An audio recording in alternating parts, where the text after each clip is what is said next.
গোলাম মনিবের নাফরমানি করে, মনিব তাকে খাওয়ায়, মনিব তার পরনের ব্যবস্থা করে, মনিব তার বরণ পোষণের সব কিছুর জিম্মাদার, যা চায় তাই পায়। এরপরও মনিবকে সে মানে না, মনিবের নাফরমানি করে। মনিব কি? ফেরাউন তেরাউন বুঝছে না বিষয়। জিব্রাইল বললেন তার কি বিচার হওয়া উচিত? ফেরাউন বলে মুনিব তাকে খাওয়ায়, মুনিব তার বরণের ব্যবস্থা করে, মুনিব তার বরণ পোষণের ব্যবস্থা করে, সব কিছু ব্যবস্থা করার পরে যেই নাফরমান মুনিবের অবাধ্য হয়, মুনিবের নাফরমানি করে, ওই জালেম, এ তো সাধারণ জালেম নয়, তাকে পানিতে ডুবায়া সুবাইয়া মারা উচিত। জিব্রাইল কে ওস্তাদ ঠিক আছে সিদ্ধান্ত, কয় 100% এবার দেন দস্তখত। দিলাম, ঠিক আছে, এটা রেখে দিলাম। এবার নীল নদের পারে গেছে মুসা পয়গম্বর, আল্লাহকে ডাক দিয়ে বলে মালিক, পিছনে ফেরাউনের দল, চতুর্দিকে সাগরের পানি, ফেরাউনের বাহিনী, ফেরাউন তার মন্ত্রী মিনিস্টার নিয়ে আমাদেরকে ধরেই ফেলবে। আল্লাহ বলেন কাল্লা, ও মুসা, আমি ঈমান ওয়ালাদের সঙ্গে আমি আল্লাহ আছি। জোরে কোন সুবহানাল্লাহ। পারবে না, পারবে না, তোমার হাতে যে লাঠি আছে লাঠি মারো। লাঠি মারলো, 12টা রাস্তা হয়ে গেল, দৌড়ে চলে গেল। ফেরাউন বাহিনী রেডি। ইয়ারা যখন মাঝামাঝি গেল, আল্লাহ পাক রব্বুল আলামিন জিব্রাইলকে ডাক দিয়ে বলে জিব্রাইল, মামলাটা নিয়ে তাড়াতাড়ি যা। এবার চতুর্দিক থেকে পানি যখন তাদেরকে গ্রাস করে ফেললো, ফেরাউন দেখছে বাঁচার তো আর কোনো রাস্তা নাই, এখন ঈমান আনা দরকার। ঈমান আনার জন্য হা করলো, লা ইলাহা ইল্লাল্লাহ বলার জন্য হা করলো। সঙ্গে সঙ্গে জিব্রাইল মাটির লাদা, তার কাদা মাটি তার মুখের ভিতরে ঢুকায় দিছেন। ওস্তাদ সিদ্ধান্ত আপনার, কথা ঠিক না? আপনিই তো বলছেন যেই গোলাম মুনিবের নাফরমানি করবে তাকে পানিতে ডুবাইয়া মারা হোক। আপনিই তো বড় নাফরমান। রব আল্লাহ আপনাকে বানাইলেন, আপনাকে খাওয়াইলেন, 400 বছর হায়াত দিলেন, জীবনে কখনো আপনার অনুসারীরা আপনার অসুস্থও দেখে নাই, জ্বরও হয় নাই, ঠান্ডা হয় নাই, কাশিও হয় নাই, কখনো আপনার দুরবস্থা দেখা যায় নাই।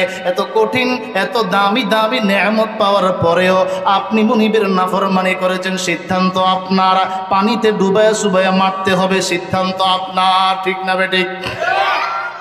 ওহির মাধ্যমে আল্লাহর নবীর কাছে মেসেজ আসে, ওটা উম্মতের কাছে পৌঁছায় দেন, মানুষের কাছে পৌঁছায় দেন। বিশেষ হিকমতে আল্লাহ তাআলা কিছু দিনের জন্য ওহী নাজিল বন্ধ করে দিলেন। নবীজি পেরেশান, জিব্রাইল আসেন না, ওহী নাজিল হয় না। মালিক আমার উপরে বেজার হলেন নাকি? ওদিকে কাফেররা টের পেয়ে গেল মুহাম্মদ মাঝে মাঝে আমাদেরকে কিছু কথা শোনায়, নতুন নতুন কথা, এখন দেখি কিছুই বলে না। খবর নিয়ে দেখলো ওহী নাজিল বন্ধ। কাফেররা ঠাট্টা বিদ্রুপ শুরু করে দিল, হে মুহাম্মদ, তোমার রব তোমাকে ছেড়ে দিয়েছে। জোরে কোন নাউযুবিল্লাহ। ইন্না রাব্বাহু ওয়াত্তাআহু ওয়াকালাহু, মুহাম্মদের রব মুহাম্মদকে ছেড়ে দিয়েছে, মুহাম্মদের উপরে বেজার হয়ে গিয়েছে। তাফসীরে মাআরিফুল কোরআনে লিখেন, আবুল আহাবের বিবি উম্মে জামিল ডাক দিয়ে বলে, মুহাম্মদ, তোমার কাছে যে একজন শয়তান আসতো, ও শয়তান তোমাকে ছেড়ে দিয়েছে, আর আসবে না। জিব্রাইলকে লক্ষ্য করে বলছে শয়তান। আল্লাহ তাআলা আপনার আমার প্রাণের নবী কলিজার টুকরা মুহাম্মদুর রাসূলুল্লাহকে সান্ত্বনা দেওয়ার জন্য এই সূরা নাজিল করেছেন। প্রথম 2 আয়াতে 2টা কসম করেছেন, তারপরের 3 আয়াতে নবীজিকে সান্ত্বনা দিয়েছেন, তারপরের 3 আয়াতে আল্লাহর নবীর উপরে নাজিলকৃত 3টা নেয়ামতের বিবরণ দিয়েছেন। আখেরি 3 আয়াতে 3টা নসিহত করেছেন। আল্লাহ পাক নবীকে সান্ত্বনা দিবেন, শুরুতেই 2টা কসম করেছেন। আল্লাহ বলেন, ওয়াদ-দুহা ওয়াল-লাইলি ইযা সাজা মা ওয়াদ্দাআকা রাব্বুকা ওয়া মা ক্বালা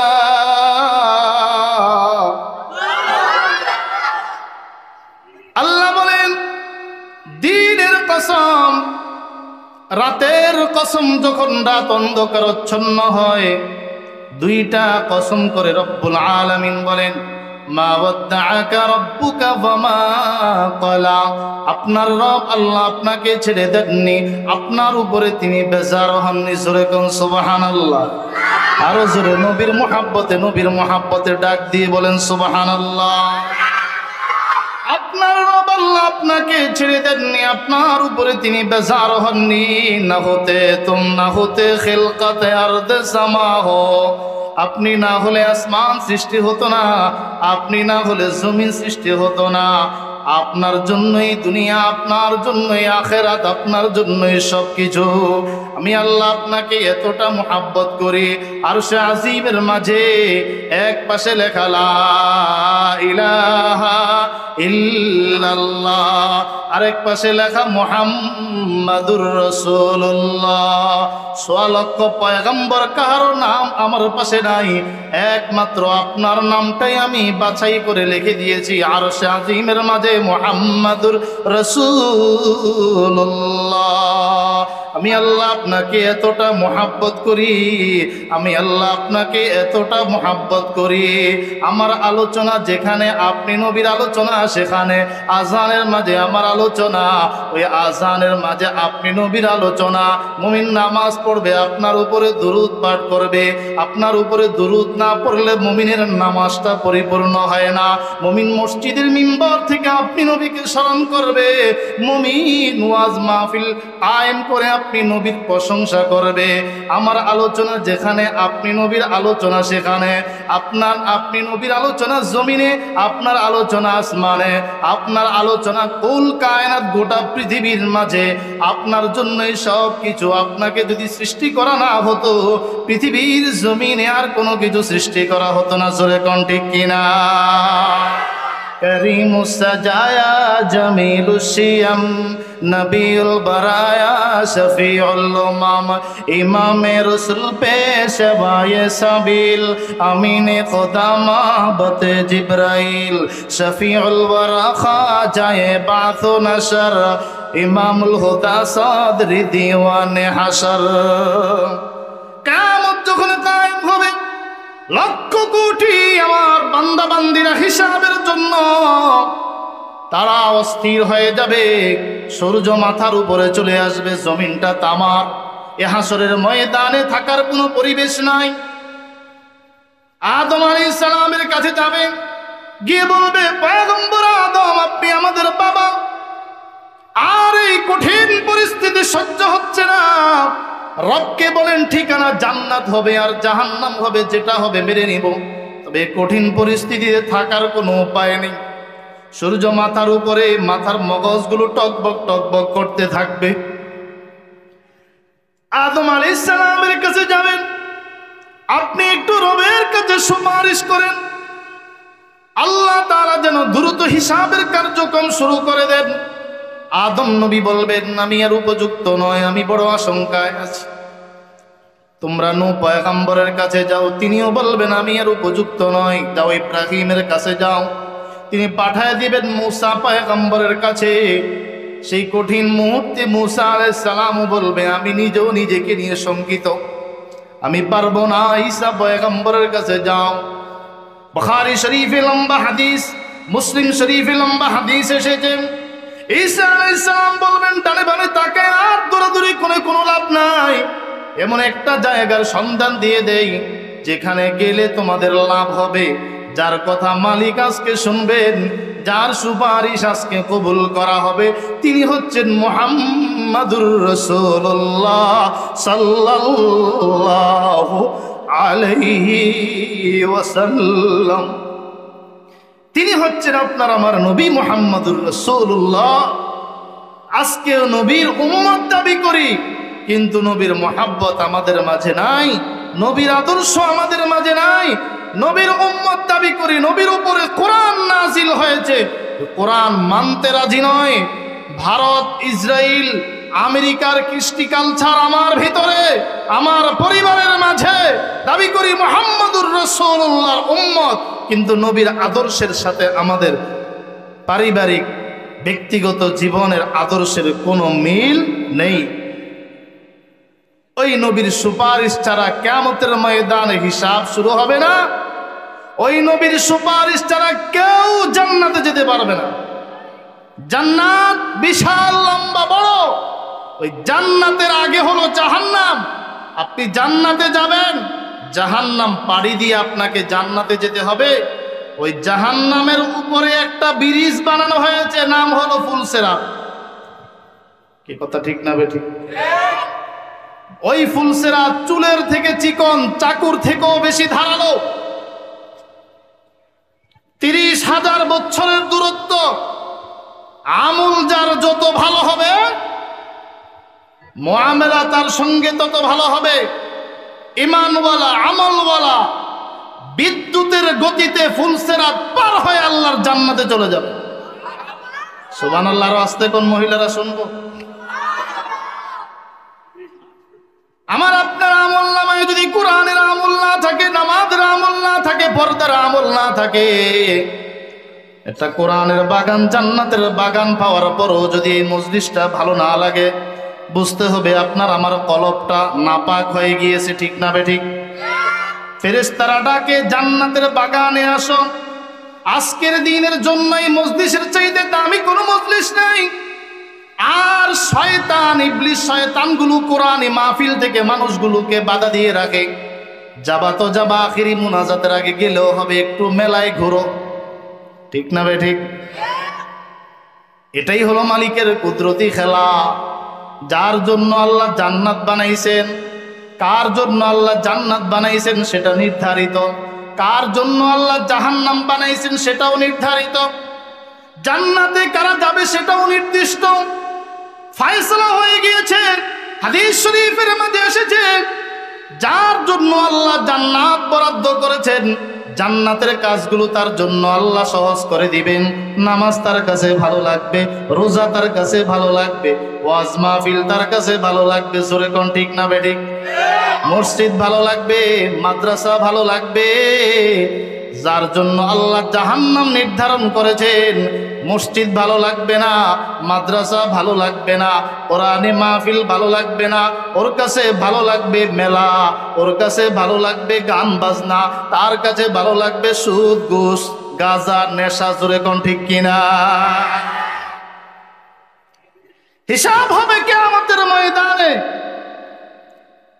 ওখানে গেলে টাকার গরম দেখায় কোনো কাজ হবে না। কথা বলেন না কেন? ক্ষমতার গরম দেখায় কোনো লাভ হবে না। টাকার গরম, ক্ষমতার গরম, এগুলো মাকড়সার জালের ন্যায় কিছুদিন থাকে, এরপরে বোরকা পরে পলাইতে হয়। কথা ঠিক না বেঠিক? কি সুন্দর খেলার ডাক, পিছনে পুলিশ র্যাব রাইখা খেলার ডাকতেছে, আসো আসো খেলা হবে। আমরা যখন নামলাম, বাংলাদেশের তাওহিদি জনতা যখন খেলায় নামছে খেলার জন্য, একটা চোর গুন্ডাকেও আর মাঠে পাওয়া যায় না, সব পলায়ন করছে। কথা বলেন, কথা বলেন, ঠিক না বেঠিক? যিনি খেলার ডাক দিছেন এখন ওনার, যিনি বলছেন পালাবো না, প্রয়োজনে ফখরুল সাহেবের বাসায় গিয়ে উঠবো, কে জায়গা দিবেন? কথা বলেন না কেন? এখন তিনি কোথায়? এখন তিনি কোথায় পালাইলেন? এত বড় বড় কথা। ক্ষমতার মালিককে, মালিক চেয়ারে বসাইতে পারেন, আবার উল্টায়ও পালাইতে পারেন। ঠিক না বেঠিক? আজরাইল যখন আসবে, তাওবা করার সুযোগ পাইবা না, তাওবা করার সুযোগ পাইবা না। আল্লাহ পাক দুনিয়াতে কিছু জালেমের দোয়াও কবুল করছেন। বলতে গেলে তো লম্বা হয়ে যাবে, বলবো? হ্যাঁ, দুনিয়ায় কিছু জালেমের দোয়াও আল্লাহ কবুল করেছেন। খুব খেয়াল করে শোনেন। আপনার আমার দোয়া কবুল করেন, কখনো নগদে, কখনো বাকিতে, কখনো আল্লাহ তাআলা মুমিনের দোয়া ফেরত দেন না, কখনো এই দোয়ার বিনিময় জান্নাতে নেয়ামত দিবেন। আমার দিকে তাকান, একটু বুঝেন। ফেরাউন নিজকে বড় খোদা দাবি করেছে, জানেন না আপনারা? কেমন খোদা? এমন দাবি পৃথিবীর জমিনে আর কেউ করে নাই। আনা রাব্বুকুমুল আ'লা ফাকালা আনা রাব্বুকুমুল আ'লা, আমি তোমাদের বড় খোদা। আল্লাহ কই তুই তো বেশি বাইরে গেছিস, তুই তো বেশি বাইরে গেছে না। খোদা তো খোদা না, শুধু রব না, বড় খোদা। আল্লাহ কই আচ্ছা ঠিক আছে, এত বেশি বাড়া ভালো না, যাকে তাকে মারবা, ডাইরেক্ট মারবা, গুম করবা, খুন করবা, হেলিকপ্টার দিয়ে গুলি চালাইবা, এত বেশি বাড়াবাড়ি করা ভালো না। চিল্লায় কো ঠিক না বেটে?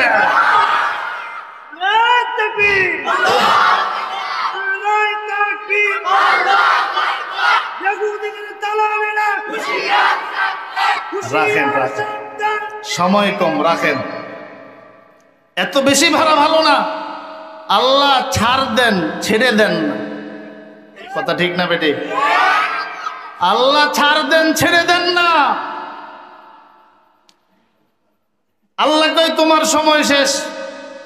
জিব্রাইল পাঠাইছেন, ওর বিচারটা কি হওয়া উচিত তার কাছ থেকে জেনে নিয়ে আসো। তার আগে আপনাদের কাছ থেকে জানতে চাই আমাদের মনিবকে। একটু আওয়াজ দেন, মনিবকে। আল্লাহ আমাদের রব, আল্লাহ আমাদের মনিব, আমরা তার গোলাম। বাস্তব না বাস্তব? জিব্রাইল গেছে ফেরাউনের কাছে, ওস্তাদ একটা মামলা নিয়ে আসছি আপনার কাছে। বলে কি? তাড়াতাড়ি। বলে সময় কম। এই বসেন বসেন বসেন, একটা মামলা নিয়ে আসছি, বিচারটা করে দেন। কি বিচার? একটা গোলাম মনিবের নাফরমানি করে, মনিব তাকে খাওয়ায়, মনিব তার পরনের ব্যবস্থা করে, মনিব তার বরণ পোষণের সব কিছুর জিম্মাদার, যা চায় তাই পায়। এরপরও মনিবকে সে মানে না, মনিবের নাফরমানি করে। মনিবকে ফেরাউন তেমন বুঝছে না বিষয়। জিব্রাইল বললেন তার কি বিচার হওয়া উচিত? ফেরাউন বলে মনিব তাকে খাওয়ায়, মনিব তার বরণের ব্যবস্থা করে, মনিব তার বরণ পোষণের ব্যবস্থা করে, সব কিছু ব্যবস্থা করার পরে যেই নাফরমান মনিবের অবাধ্য হয়, মনিবের নাফরমানি করে, ওই জালেম, এ তো সাধারণ জালেম নয়, তাকে পানিতে ডুবাইয়া সুবাইয়া মারা উচিত। জিব্রাইল কে ওস্তাদ ঠিক আছে, সিদ্ধান্ত কয় 100%। এবার দেন দস্তখত। দিলাম, ঠিক আছে, এটা রেখে দিলাম। এবার নীল নদের পারে গেছে মুসা পয়গম্বর, আল্লাহকে ডাক দিয়ে বলে মালিক, পিছনে ফেরাউনের দল, চতুর্দিকে সাগরের পানি, ফেরাউনের বাহিনী, ফেরাউন তার মন্ত্রী মিনিস্টার নিয়ে আমাদেরকে ধরেই ফেলবে। আল্লাহ বলেন কাল্লা, ও মুসা, আমি ঈমান ওয়ালাদের সঙ্গে আমি আল্লাহ আছি। জোরে কোন সুবহানাল্লাহ।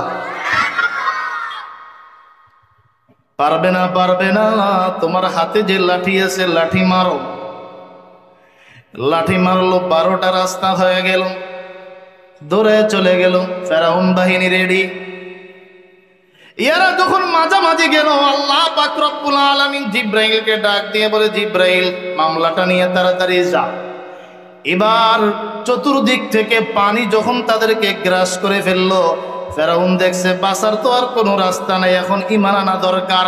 ঈমান আনার জন্য হা করলো, লা ইলাহা ইল্লাল্লাহ বলার জন্য হা করলো। সঙ্গে সঙ্গে জিব্রাইল মাটির লাদা, তার কাদা মাটি তার মুখের ভিতরে ঢুকায় দিছেন। ওস্তাদ সিদ্ধান্ত আপনার। কথা ঠিক না? আপনিই তো বলছেন যেই গোলাম মনিবের নাফরমানি করবে তাকে পানিতে ডুবাইয়া মারা হোক। আপনিই তো বড় নাফরমান। রব আল্লাহ আপনাকে বানাইলেন, আপনাকে খাওয়াইলেন, 400 বছর হায়াত দিলেন। জীবনে কখনো আপনার অনুসারীরা আপনার অসুস্থও দেখে নাই, জ্বর হয় নাই, ঠান্ডা হয় নাই, কাশিও হয় নাই, কখনো আপনার দুরবস্থা দেখা যায় নাই। এত কঠিন, এত দামি দামি নেয়ামত পাওয়ার পরেও আপনি মনিবের নাফরমানি করেছেন। সিদ্ধান্ত আপনার, পানিতে ডুবাইয়া সুবাইয়া মারতে হবে। সিদ্ধান্ত আপনার, ঠিক না বেঠিক? আবু জাহেল যাবে বদরের যুদ্ধে, মুহাম্মদুর রাসূলুল্লাহ এবং সাহাবায়ে কেরামদেরকে শেষ করে দিবে। আবু জাহেল যাবে বদরের যুদ্ধে। এবার বাইতুল্লাহ ধরে দোয়া করে আবু জাহেল, বাইতুল্লাহ ধরে দোয়া করতেছে, ও মালিক, বদরের যুদ্ধে যাচ্ছি, হকের পক্ষে ফয়সালা দিও। বুঝুন না মনে হক কি আবু জাহেলের সাথে না মুহাম্মদুর রাসূলুল্লাহর সাথে? আরে কথা বলেন, কার সঙ্গে হক? তো মুহাম্মদুর রাসূলুল্লাহর সাথে হক, যার সাথে আছে কোরআন। আবু জাহেল বলে, ও আল্লাহ, হকের পক্ষে ফয়সালা দিও। আল্লাহ বলেন, আবু জাহেল, তুমি একটা মক্কার লিডার, একটা দোয়া করছো, দোয়াটা কবুল করবো না? এটা কথাই কইলে? ঠিক আছে, কবুল, খেলা হবে বদরের মাঠে, ঠিক না? এই যে শুরু 313 জন, আর এদিকে আবু জাহেলের সশস্ত্র 100 যোদ্ধা বাহিনী, সাহাবায়ে কেরাম পিটার শুরু। আল্লাহ কয়, ফেরেশতা পাঠাইলাম 3000, লাগলে আরো দিলাম, মোট 5000, সাইজ কর। মারতে যায় তার আগেই দেখে কল্লা শেষ, ফিনিশ। সুবহানাল্লাহ কইবেন। আবু জাহেলকে পিটায়া বদরের জমিনে ঠান্ডা করে দিয়েছে। আল্লাহ বলেন, আবু জাহেল, তুমি না বলছো সত্যের পক্ষে ফয়সালা করতে? দোয়াটা কবুল করে নিলাম। বৈষম্য বিরোধী ছাত্র আন্দোলন যখন শুরু হলো এই বাংলার জমিনে, কথা বুঝতেছেন আপনারা? জুলাই মাসে। তা আমাদের সাবেক নেত্রী বলেছেন, দেশবাসী আপনারা সবর করেন, ধৈর্য ধরেন, আল্লাহকে ডাকেন, আল্লাহ যেন জালেম এবং খুনিদের হাত থেকে দেশটাকে হেফাজত করে। কথা বুঝেন না মনে হয়? আল্লাহ কয়, তুমি একটা এতিম মানুষ, তোমার মা নাই, বাপ নাই, বিপদে পড়ে একটা দোয়া করছো, এই দোয়াটা যদি কবুল না করি সুন্দর দেখা যায় না। যাও ম্যাডাম, দোয়া কবুল। ম্যাডাম দোয়া ঠিক আছে। কিছুদিন পরে দেখা গেল ভিসার মেয়াদ শেষ। সেনাবাহিনীকে বলল 2 দিন সময় দাও। তো ম্যাডাম, সময় শেষ, মাত্র 45 মিনিট। কথা বলেন ঠিক না বেটি? আর পারলেন না, ভারত গিয়ে দেখলো প্রয়োজনীয় কাপড়ও নাই, সুযোগ পান নাই। কি কথা ঠিক না? কারণ কি? এই দেশের মাঝে সবচাইতে বড় খুনি কে? আল্লাহ জানেন যে আলেমদের, ওলামাদের হাতে হ্যান্ডকাপ পড়ায়েছে, হাফেজদের হাতে হ্যান্ডকাপ লাগিয়েছে। রমাদান মাসে সাহারির সময় আলেমদেরকে গ্রেফতার করেছে, ইফতারের সময় গ্রেফতার করেছে, ওলামাদের উপর জুলুম নির্যাতনের স্টিম রোলার চালিয়েছে। মাওলানা ইকবাল নামক সোনারগাঁয়ের একজন আলেমকে রিমান্ডে নিয়ে অত্যাচার করে শহীদ মৃত্যুর কোলে তাকে ঠেলে দিয়েছে। এর চাইতে বড় জালেম খুনি আর কে হতে পারে? আল্লাহ সিদ্ধান্ত দিলেন, তোর চাইতে বড় খুনি বাংলার জমিনে আর নাই। তোর থেকে এই জমিনকে, শাহজালালের জমিনকে পবিত্র করতে হবে। ঠিক না বে ঠিক? আল্লাহ ছাড় দেন, ছেড়ে। এই জন্য টাকার গরম দিয়ে কোনো লাভ নাই, ক্ষমতার গরম দেখায় কোনো লাভ নাই। দুনিয়া আসছেন, পরনে কিছুই ছিল না। যতই গাড়ি বাড়ি আপনি কামাই করেন না কেন, যতই পদ পদবি আপনি উপার্জন করেন না কেন, কিছুই থাকবে না। চাচা কি হেগুর উপনি কোন সন্দেহ লাগে। হক কথা যে এটা আমাদের কইতে হবে, কি ঠিক না বেটি? কোরআন আছে যেখানে আমরা আছি, কারোর মাথায় পড়বে, কারোর পিঠে পড়বে, এগুলো দেখার এখন সময় না। আমরা এই হুঙ্কার আগেও দিয়েছি ম্যাডাম থাকতে, এখনো আমাদের এই কথাগুলো আছে। আমরা পলাবো না ইনশাআল্লাহ। জন্মগ্রহণ করেছি বাংলার জমিনে, মরবো এই জমিনে, ছিল বলো ঠিক কিনা? ভারতের দালালি যারা করবে ওরা ভারত গিয়ে মরবে, আমেরিকার দালালি যারা করবে ওরা আমেরিকায় গিয়ে মরবে। জন্ম বাংলার জমিনে, মরণ হবে এই জমিনে, চিল্লা বলো ঠিক না বেটে? আল্লাহ বলেন, পয়গম্বর, যারা আপনি নবীকে গালি দেয়, আপনার বিরুদ্ধাচরণ করে, আমি নাকি আপনাকে ছেড়ে দিয়েছি। ওদেরকে আপনি সুস্পষ্ট জানায় দেন, আমি আল্লাহ আপনাকে ছেড়ে দেইনি, আপনার রব আল্লাহ আপনাকে ছেড়ে দেননি, আপনার উপরে তিনি বেজার হননি। দুই নাম্বার সান্ত্বনা আল্লাহ বলেন ওয়ালাল আখিরাতু খায়রুল লাকা মিনাল উলা।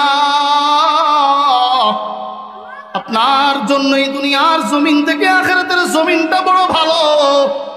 আপনার জন্য এই দুনিয়ার জমিন থেকে পরকালের জিন্দেগিটা ভালো। এই দুনিয়ার জমিন ওরা আপনাকে গালি দেয়, তায়েফের জমিনে আপনি গেলেন কালিমার দাওয়াত নিয়ে, ওরা আপনার উপরে পাথর নিক্ষেপ করেছে। আপনার যেই দেহ মোবারকের উপরে মশা মাছি পোষা হারাম ছিল, ওই দেহকে লক্ষ্য করে তায়েফবাসী ধারালো পাথরগুলো যখন আপনার দিকে নিক্ষেপ করলো, আপনার দেহ ছিদ্র হয়ে দেহ থেকে রক্ত প্রবাহিত হচ্ছিল। আল্লাহু আকবার, আল্লাহু আকবার। ওই যুবকগুলো যখন নবীকে লক্ষ্য করে পাথর নিক্ষেপ করতেছিল, আমার নবী অধৈর্য হয়েছেন, আর কষ্ট সহ্য করতে না পেরে দৌড়ে 3 কিলোমিটার পর্যন্ত দৌড় দিয়ে একটি বাগানে আশ্রয় নিয়েছেন। কি অপরাধ ছিল নবীর?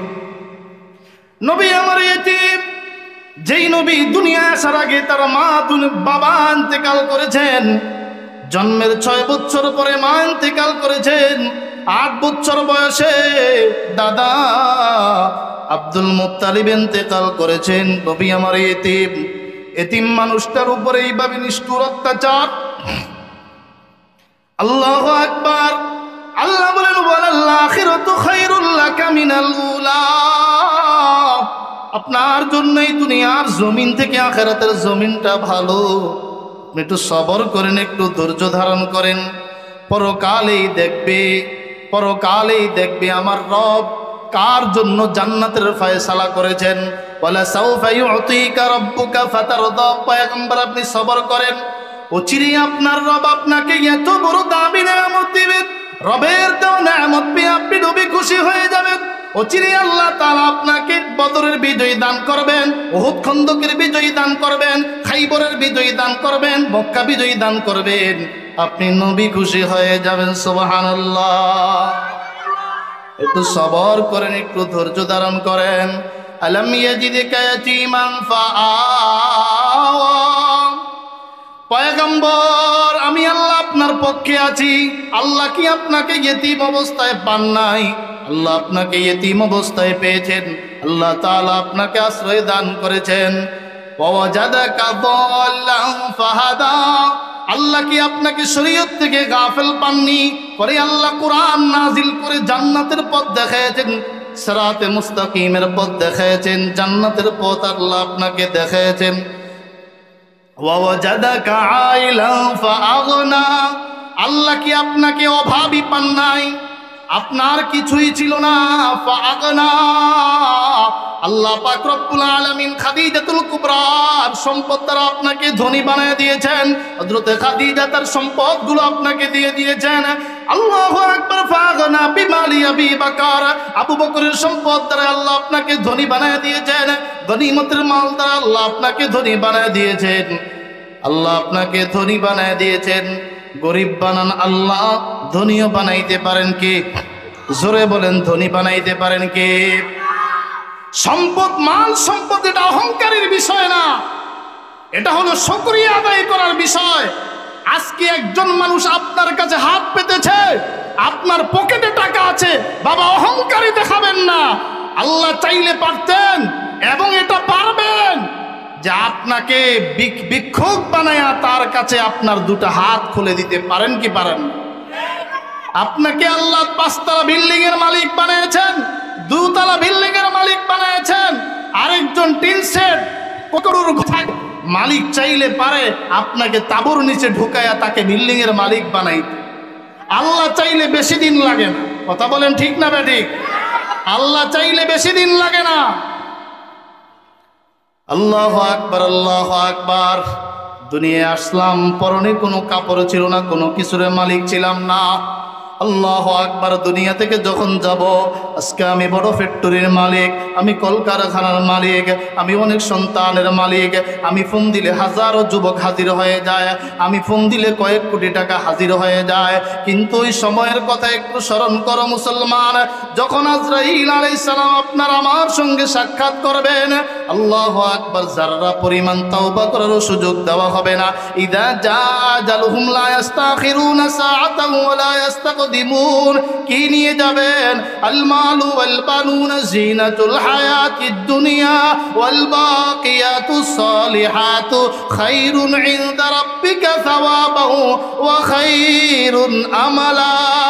আল্লাহ বলেন, দুনিয়ার সম্পদ নিয়ে অহংকার দেখাইও না, সন্তান নিয়ে গর্ব করিও না। এগুলো হলো দুনিয়ার একটা সৌন্দর্য, এগুলো কিছুই থাকবে না।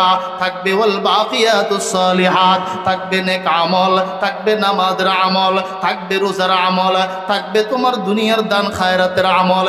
এই আমলগুলো আমি আল্লাহ তোমাকে সম্পদের মালিক বানাইলাম। আমার রাস্তায় সম্পদগুলো ব্যয় করে, মসজিদের দিকে সম্পদগুলো ব্যয় করো, মাদ্রাসার জন্য সম্পদগুলো ব্যয় করো, গরিব দুঃখীদের জন্য সম্পদগুলো ব্যয় করো, ইয়েতিমদের জন্য সম্পদগুলো ব্যয় করো। কিছু এমন এমন জায়গা বেছে বেছে বেছে বেছে সম্পদগুলো তুমি ব্যয় করো। আল্লাহু আকবার। যেটা সদকায়ে জারিয়া হয়ে থাকবে। তোমার সম্পদগুলো যদি একজন হাফেজে কোরআনের পিছনে ব্যয় করতে পারো, তোমার সম্পদগুলো যদি একজন গরিবের পিছনে ব্যয় করতে পারো, তোমার সম্পদগুলো যদি একটা ইয়েতিমের পিছনে ব্যয় করতে পারো, ওই হাফেজ ইয়েতিম, ওই হাফেজ সে কোরআনে কারীম মুখস্থ করবে, সে হাফেজ হবে, সে তারাবির নামাজ পড়াবে, সে আলেম হবে, মানুষকে দ্বীনের দিকে ডাকবে। আল্লাহু আকবার, আল্লাহু আকবার।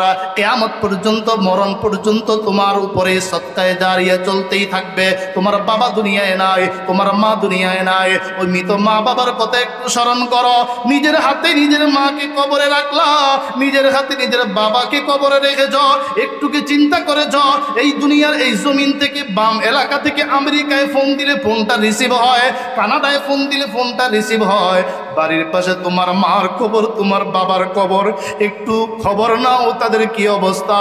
আল্লাহু আকবার। তাদের আত্মাটা যেন তোমার দিকে তাকায় আছে। ও বাবা, এত সম্পদগুলো রেখে গেলাম, আমাকে আমার জন্য কিছু একটা করো। ওই বাম মাহফিলে গেছো, মাদ্রাসার ইয়েতিমদের জন্য কিছু একটা করো। তোমার এই দানের উসিলায় আমার কবরটা জান্নাতের বাগান হয়ে যাবে। তোমার এই দানের উসিলায় আমার কবরে আযাব চলতেছে। আল্লাহু আকবার। হাদিস শরীফে এসেছে, কবরের মাঝে, নাফরমানের কবরে 70টা বিষাক্ত সাপ মোতায়েন করে দেওয়া হবে। এই বিষাপগুলো এতটা মারাত্মক, দুনিয়ার জমিনে যদি একটু থুতু নিক্ষেপ করে, গোটা দুনিয়ার জমিনটা বিষে পরিণত হয়ে যাবে। কোনো গাছ জন্মাবে না ওই জমিনে, কোনো তরুলতা জন্মাবে না ওই জমিনে, কোনো ফসল জন্মাবে না ওই জমিনে, কোনো ফল ফলাদি জন্মাবে না। এতটা বিষাক্ত, এতটা বিষাক্ত সাপ, 70টা সাপ নাফরমানের কবরে মোতায়েন করে দেওয়া হবে। তোমার বাবা যেন ডেকে বলে, ও সন্তান, আমার কবরে সাপ, আমার কবরে বিচ্ছু, আমার কবরে আগুন, আমার দিকে একটু স্মরণ করো, আমাকে একটু স্মরণ করো, আমার দিকে একটু নজর করো। আল্লাহু আকবার, আল্লাহু আকবার। কিছু দান খায়রাত করো। দান খায়রাতের দ্বারা কবরের আযাব দূর হয়ে যায়। দান খায়রাতের দ্বারা কামাই রুজিতে বরকত হয়। দান খায়রাতের দ্বারা বিপদ বালা মুসিবত দূর হয়ে যায়। ও মুসলমান ইমানদার, এই বাম মাদ্রাসা, এটা একটা আল্লাহর ওলির মাদ্রাসা, একজন আল্লাহর ওলি বুজুর্গের মাদ্রাসা। এটা নতুন কোনো প্রতিষ্ঠান নয়, এটা পুরাতন একটা মাদ্রাসা।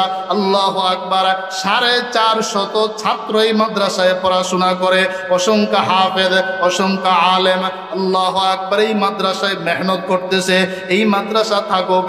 আমরা চাই এই মাদ্রাসার উসিলায় এলাকায় রহমত নাজিল হবে, এই মাদ্রাসার উসিলায় অত্র অঞ্চলে রহমত নাজিল হয়, গজব দূর হয়ে যায়, চতুর্দিকে গুনাহ আর গুনাহ। আল্লাহু আকবার, আল্লাহু আকবার।